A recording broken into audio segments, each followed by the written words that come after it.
la jeunesse. Vous allez bien? Je m'appelle Laurent, je suis un youtubeur. Je fais des petites vidéos YouTube pour savoir ce qu'ils pensent les jeunes. Vous êtes jeunes? Moi, mon sujet, c'est un sujet dont personne ne parle. Ou presque. C'est qu'un jour ou l'autre, vous et moi, on va mourir. À quel âge vous allez mourir? Regardez Naël, le pauvre, quand il s'est réveillé le matin. Jamais il aurait pu penser que le soir, il ne rentrait pas à la maison. On ne sait pas quand on meurt. Alors ma grande question, elle est là. Où est-ce qu'on va? Est-ce qu'il y a quelque chose après la mort? Est-ce que vous y avez déjà pensé? Est-ce que vous savez, vous, ce qu'il y a après? À votre avis, qu'est-ce qui se passe quand on meurt? Je sais pas trop. Vous savez pas trop, très bien. Et vous? Donc je ne vous ai pas rencontré par accident. Je vais vous dire, quand on meurt, on va être jugé par rapport au bien et au mal qu'on a fait dans notre vie. Alors la grande question à se poser, c'est de savoir comment est-ce que je fais du bien et comment est-ce que je fais du mal. Parce que vous avez remarqué, chaque homme, chaque société, elle a sa définition du bien et du mal. Il y a des lois différentes partout dans tous les pays. Mais si Dieu doit nous juger, il doit y avoir la même loi pour tout le monde, pour que ce soit juste. On est d'accord? Oui, Eh bien, cette loi-là, ce sont les 10 commandements. La loi de Moussa. Et c'est très facile parce que cette loi-là, elle est écrite dans notre cœur. Vous allez voir. Et attention, je ne vous juge pas. Hein, parce que moi, comme je suis plus vieux que vous, j'ai lamentablement échoué et j'ai dû échouer encore plus. Il y a un commandement, il dit, tu mentiras pas. Est-ce que vous avez déjà menti? Plusieurs fois, ouais. Vous savez que quand vous mentez, c'est pas bien. Vous avez remarqué? Vous le savez, parce que c'est écrit dans votre cœur, la loi. On ne pourra pas dire à Dieu, je ne savais pas. Alors, il y a un commandement, il dit, tu ne voleras pas. Est-ce que vous avez déjà pris quelque chose qui n'est pas à vous? Peu importe la valeur, hein. Télécharger de la musique illégalement, c'est-à-dire sans payer sur Internet. Ou... Est-ce que vous avez déjà fait des... Hein? Tout le monde fait ça. Eh bien oui. Mais vous savez, quand on sera devant Dieu, on ne pourra pas dire tout le monde l'a fait. Ouais. Parce qu'on sera tout seul. Vous croyez en Dieu? Vous aussi? Il y a un commandement, il dit, tu ne commettras pas d'adultère.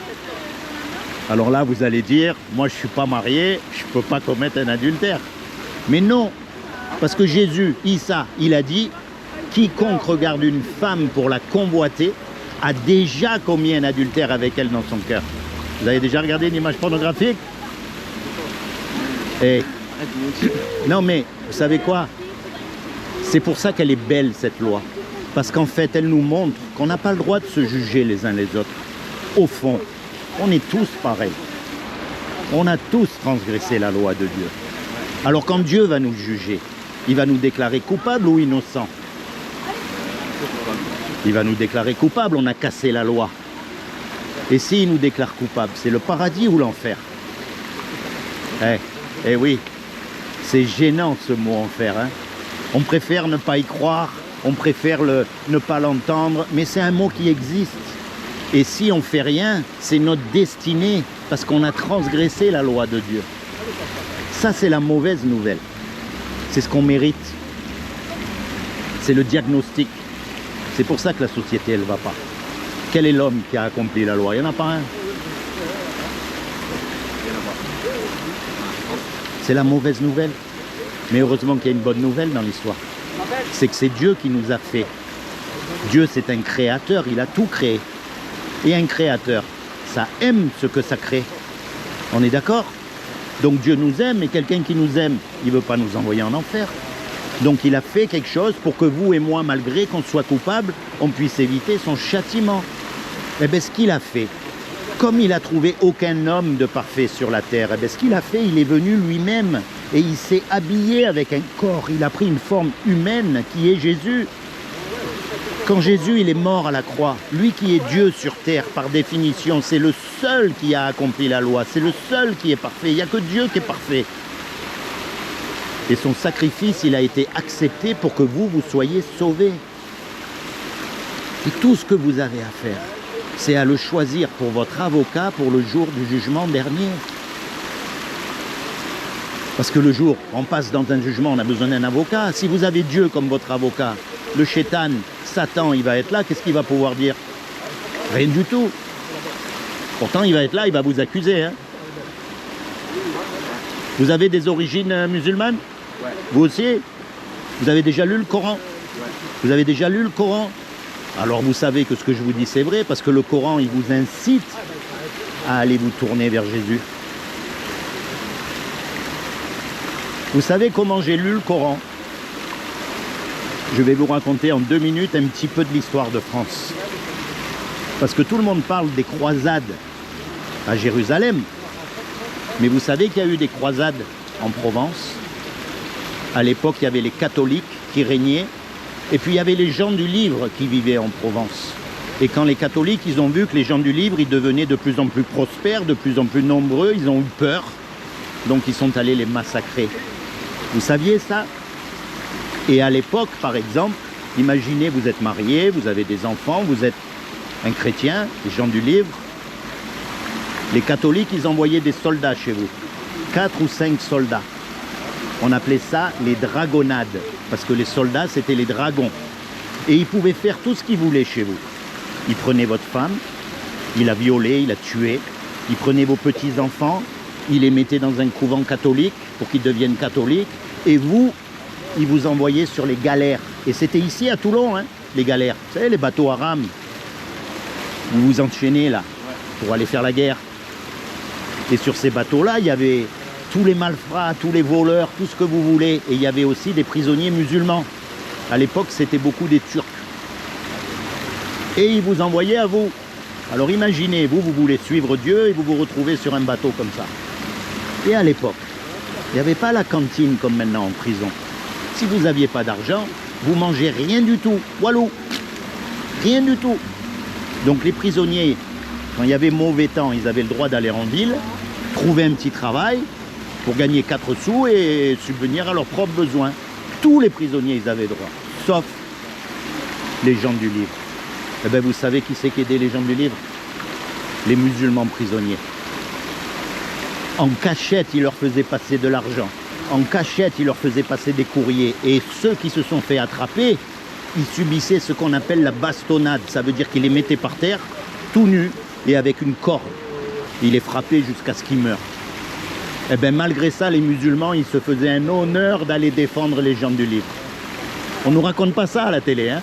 Vous pouvez aller vérifier, hein, les bastonnades. Vous voyez? Pardon. Rien, je parle à mes amis là, je parle de l'histoire de France, avec la bastonnade. Et d'accord, et ça, si vous voulez, ça m'a poussé, parce que je me suis dit, mais pourquoi ces gens-là, ils ont aidé les chrétiens, alors qu'aujourd'hui, quand on écoute la télé, on a l'impression que tout le monde va faire la guerre. Et ça m'a poussé à aller lire le Coran. Et dans le Coran, j'ai trouvé des trucs, je vais vous montrer. Je vais vous montrer parce que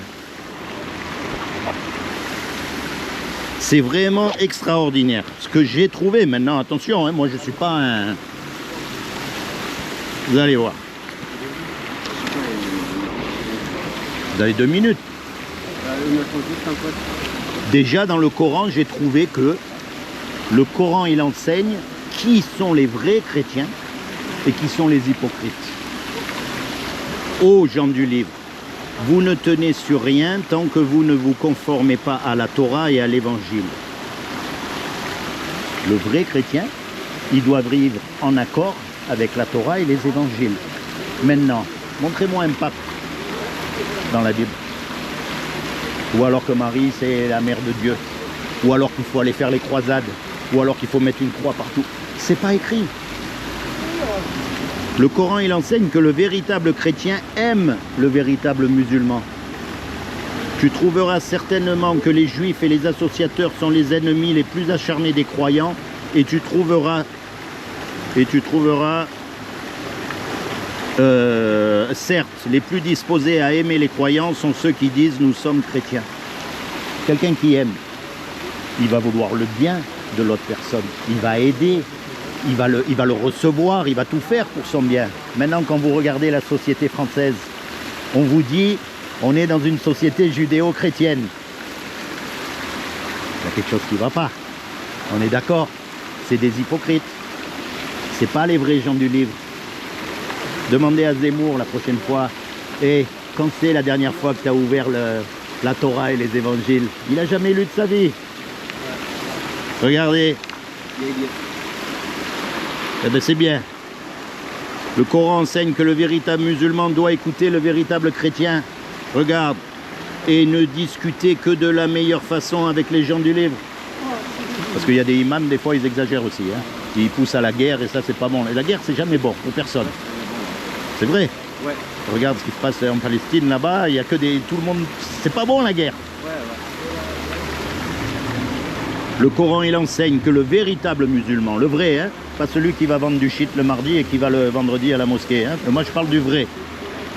Et si tu es en doute sur ce que nous avons fait descendre vers toi, interroge alors ceux qui lisent le livre révélé avant toi. Tu vois, si tu as des questions, tu peux me demander et tu peux me croire. Moi, c'est comme si j'avais trouvé un passage secret dans le Coran qui mène au paradis. Parce que comme dans toutes les religions, il y a beaucoup d'hypocrites. Et en fait, il n'y en a que quelques-uns qui sont véritablement musulmans. Il n'y en a que quelques-uns qui sont véritablement chrétiens. Mais la grande majorité, c'est pas à vous qu'on va la faire. Hein. Vous savez très bien que ce que je vous dis, c'est vrai. C'est pas vrai? Voilà. Surtout maintenant avec le ramadan. Je veux dire, il y en a beaucoup. Hein. Ouais. Mais il vaut mieux être honnête. C'est pas obligatoire le ramadan. Non, si tu le fais par obligation, mon ami, c'est pas bon. Tu dois le faire par amour pour Dieu. Bonjour monsieur. Ça va l'ami? Ça va et vous? Ouais.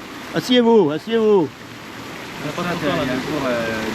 Bon, enfin, tout ça pour vous dire, moi c'est ce que j'ai trouvé dedans, le Coran. Tiens, vous verrez à la maison. Vous aussi, vous verrez. Vous aussi, je vous en donnais un. Vous êtes arrivé, alors j'avais pas prévu là. Hein. Vous lisez l'arabe? Ouais. Vous aussi, vous lisez l'arabe? Non. Et vous? Ouais. Alors je vais vous faire un cadeau. Un cadeau que... Tiens. Parce que ça, tout musulman doit lire l'Injil. Et ça vous permettra de pratiquer votre arabe. Tenez, c'est gratuit. Vous verrez là que... C'est écrit d'ailleurs. Ben vous, du coup, si vous lisez pas l'arabe, c'est pas pareil. C'est pas la peine. Pas grave, Regarde ce qu'il y a écrit et puis après je vous laisse partir. c'est beaucoup monsieur. Regarde. Et vous pouvez vérifier dans le Coran si ce que je vous ai dit, c'est pas vrai. Tiens, si tu crois l'Injil, tu es sur le bon chemin. Et c'est écrit en arabe. Hein. Ceux qui croient à ce qui t'a été descendu, le Coran, d'accord? Et ce qui a été descendu avant toi. Et ceux qui croient fermement à la vie future, ceux-là sont sur le bon chemin de leur Seigneur et ce sont eux qui réussissent dans cette vie. Donc lire, ça te permet justement de savoir vraiment qui est le vrai et qui est le faux. Parce qu'on arrive dans des temps, les amis, où ça va devenir tellement dur qu'il va falloir compter les uns sur les autres. Mais si tu tombes entre les mains d'hypocrites qui disent suivre une religion, mais qui font l'inverse de ce que la religion dit, eh bien vous risquez d'être dans de gros dangers. Et donc on se donne rendez-vous. Bonjour. Bonjour. Pourquoi vous filmez d'abord? Pourquoi je filme? Parce que je suis un reporter, donc c'est mon métier de filmer. Voilà. Vous avez le droit de filmer. Oui, je leur ai demandé. Voilà, il n'y a pas de problème. Mais bien sûr. Mais puis, vous voyez, c'est pas caché. Vous, hein. vous représentez quoi? Ministère des Affaires éternelles. Eh ben, on n'est pas dans la merde. Hein. Voilà. Bon, en tout cas, les amis, on se donne rendez-vous. Hein. Attends, je veux vous voir là-haut. Rendez-vous au paradis. Hein. Rendez-vous. Il veut vous voir. Allez les gars, merci de m'avoir supporté. Bonne journée.